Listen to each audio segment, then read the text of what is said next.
So welcome to our new Hash It Out episode. My name is Rob. I am the SVP of Strategy and one of our field CPOs at Virtru.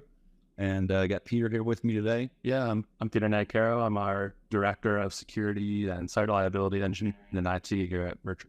Cool, Peter. I'm looking forward to this conversation. So, I wish sometimes that we were talking about like all these positive things, but welcome to this industry, right? We get to talk about the sour things, and it's really interesting though, right? Because read this new publication, this new vulnerability, this exploited vulnerability with Microsoft, what looks like a targeted, sophisticated attack, right? yeah, oh yeah, it's definitely targeted from state-backed attackers who have a lot of power.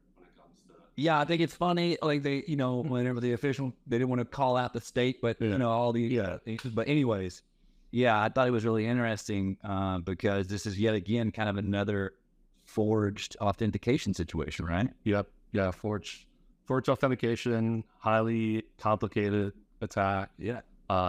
This isn't your everyday phishing attack. I've got your really strong password, Rob. I know you love password 123 and exclamation point. It's not something you just Getting the stories. Yeah, change the assets for dollars. exactly. No, it's much more complicated than that. Finding holes in Microsoft isn't always easy, although we see it from time to time. Yeah. And tricking Microsoft's validation of these tokens, very complicated to find that and exploit and discover. Right. And I'm going to get back to that forging piece, but like what you said there was really interesting because in this particular case, I think I understood it correctly. This is new. Like, to be fair, like this is evolving. We're going to learn more. Absolutely. So we're going to be, sensitive to that. So we haven't had 2 paragraphs to work. Right. So we're working with, but it's still interesting because you forge those tokens effectively in this particular case. The OWA and Exchange Service, the web services endpoints, basically were the entry vectors. They're like, it looked legitimate. Yeah. Effectively, you had no idea this was not a legitimate user because the way in which that forged token was derived. That's right. Yeah. So for Microsoft, these look like legitimate requests, and that's why they're passing them in and allowing access to accounts. And it's likely that they had no idea this was going on for the last month. Right.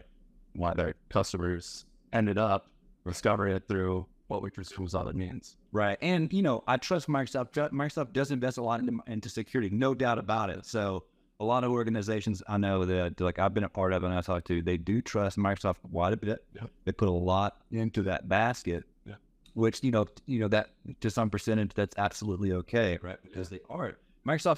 They're not incentivized to do bad security, right? They leave.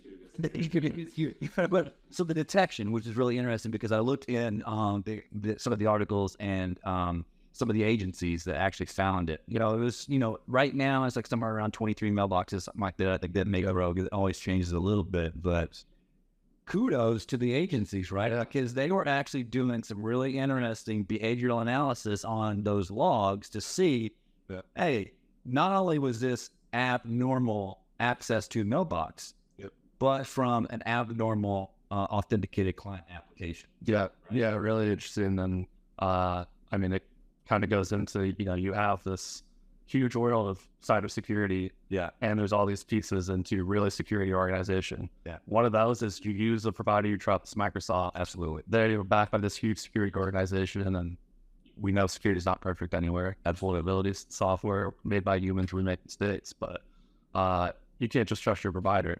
There's a mistake like this. So, there's a good chance one of these agencies is taking in these logs, analyzing them, building models on what does behavior look like. Yeah. And that's why their program of monitoring, and they might have the strongest filled with people looking at these logs going, well, that doesn't look right.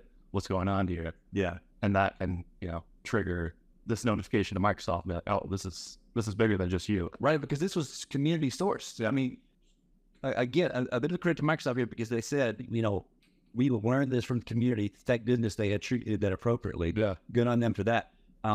Not common, though, for organizations to have a sophisticated behavioral analysis capability to do that correlation on those logs. That's fair? In their opinion, yeah, for sure. I mean, at least these agencies who are being targeted are hopefully appropriately staffed. We know there's staffing issues in the government, but also in the industry. So, having tooling, technology to support that is absolutely critical. So, I mean, I think you nailed it right there. Like, I think about, where to invest, and you want to invest in preventative things. Absolutely you do. But let's be honest. The truth is, it's a very complicated landscape. Yeah.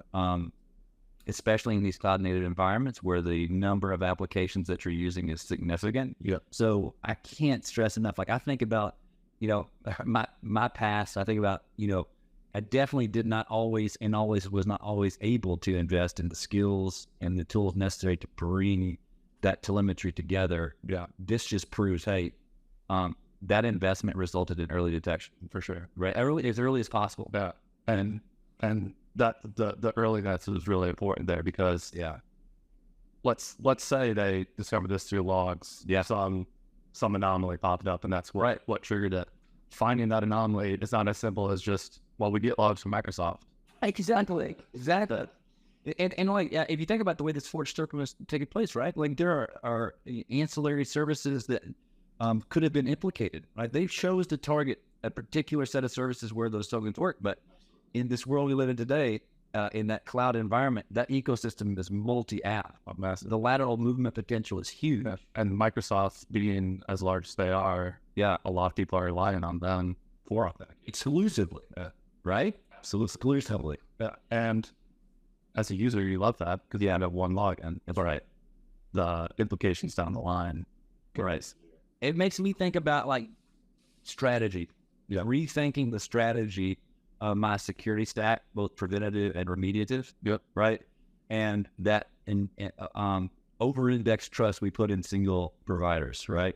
It's kind of hard to think of a single provider. They're like a conglomerate of a bunch of different things, but they're under one umbrella, right? Yeah. From that perspective, it makes me think of that strategy not being potentially the best strategy. Yeah. Okay. Yeah. I mean, it's great to work with a vendor you trust. Yeah. Microsoft has a huge Microsoft, Google, all of these. Yeah.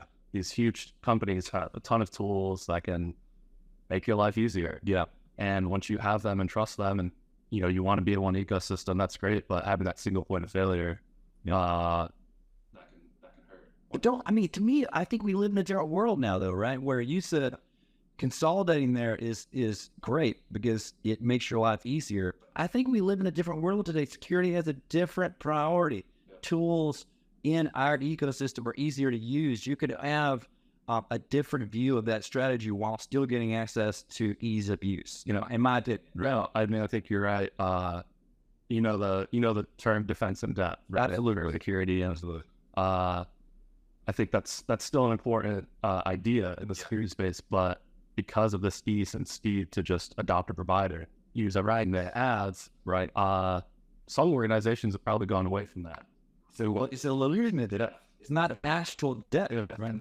Microsoft, any other provider is going to have a ton of documentation describing their defense and that. Yeah, but that doesn't all translate to your right. And the common denominator in this particular scenario, the Trio attack, while they did just seem to target or were successful, or we don't know how far they went. But I think where they were successful, it was email, right? That's one thing, but that's data. Yeah, the data is the thing that's there. That's what's valuable. That's what's valuable, right? So that's the common denominator. So in this case, thinking about that strategy, separating how you're governing that data from the container in which the data is held is, to me, an important topic. Yeah, right? For sure. Yeah, email is such a critical part of every business operation, right? Government function, and we know that is always highly sensitive, highly informative, useful to a potentially spy organization. Kind of seems to indicate that these, attackers were spy and they were looking for just collecting data, doing it quietly for a period of a month. Absolutely. And no, that makes a lot of sense. I mean, I think though that in that particular case, like the data is what was valuable, obviously, right? in this particular situation, those forged tokens resulted in no more levers. You had no more levers. The data was gone. Yeah. So I like thinking about data-centric security, applying that to the payload itself so that, okay, you pop the container. Yeah. Okay, great. You still have to come to some other policy authorization plan to gain access to the payload. So I'm glad you have that ciphertext, but it's of no use to you. Yeah. Right. You just sit there and watch an inbox. Right. And get any information. Right. And that data is going to move between other applications, OneDrive, email, Slack. Yeah. The data is what's common there. Yeah. By having that separate governance plane, to me, where I stand, that gives you an additional lever. For sure. And especially when you know it's sensitive data. If they want to watch your lunch plans, it might not be ideal. Maybe you're a public figure working for one of these agencies. Maybe you decide not to apply control there. Right. But when you're sending the coordinates of a highly sensitive mission, we want to keep that between us. Yeah, absolutely. And being able to selectively apply those controls. And you and I were just talking about this earlier. I was being sensitive to the fact that you, in your role for us, and thank goodness you orchestrate this, is you're organizing and aggregating all of these sources of telemetry. Yep. Right. Mm-hmm. Yeah. But those all tell different perspectives about what's happening to the thing that you care about the most, which is the data. Yeah. So, another thing too, I think about in this particular case, because remember that telemetry was how they found out this attack was happening. Fair? Right? Yeah. So if you apply that data-centric policy, that data-centric security, you have a view from the data itself. That's right. So as it moves into other environments, you're getting that telemetry. Yeah. So if I pull that payload out of the container and I go to try to access it, I now have telemetry I didn't have before. Yeah. Which was after it was pulled out, right? That seems to me to be where I stand today. I'm thinking about the future of kind of posture management and remediative capabilities and risk reduction. Yeah. We know data is important. Yeah. Technology's evolved. We can have a different view at the data level to give us that. And where we just talked about earlier, ease of use has met us.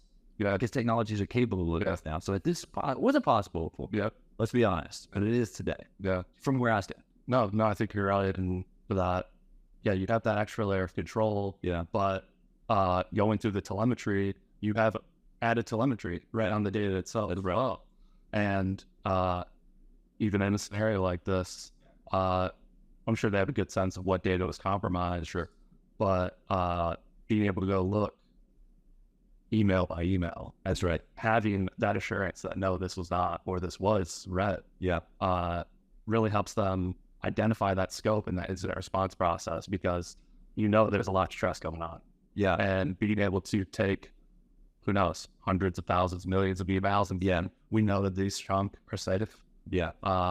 Makes everyone worst day slightly better. I think it's like, it's great to know that package was stolen out of the backseat of your car. Yeah. But wouldn't it be a lot better to be able to say they couldn't open it and get inside of it? Yeah. Right? Yes. This is the thing, right? Definitely. One lets you know that something bad happened, and the other one actually manages your anxiety. Organizationally, right? You might not be happy about it, but it's not going to end your life. I think a final point, like for me, is we owe consumers, we owe our customers, we owe them more. Yeah. Right. So that additional lever is saying to them, the data is what we know. Yeah.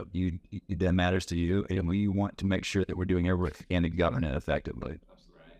So look, I appreciate the conversation. This was a really interesting, I look forward to learning more. I can't wait to, them to pull back some of the layers. Yeah. Excited the community responded, excited how it's going on. And I appreciate the chat today. Yeah. Good seeing you. Cool.